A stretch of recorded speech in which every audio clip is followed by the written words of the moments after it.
Let's explore the key points between India and ADB partners to strengthen flood and riverbank protection in Assam. This project will benefit around 1 million people and increase the crop production by 50,000 hectares. The partner agencies include the Flood and River Erosion Management Agency of Assam, Water Resource Development, and the Assam Agroforestry Development Board. The commitment given by ADB is achieving a prosperous, inclusive, resilient, and sustainable Asia and Pacific and eradicating extreme poverty. Additional key points that can be obtained from this particular news is that this project demonstrates a continued collaboration between India and ADB.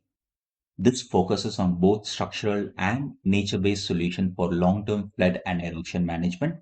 This project expected to have a significant economic and social benefits for Assam.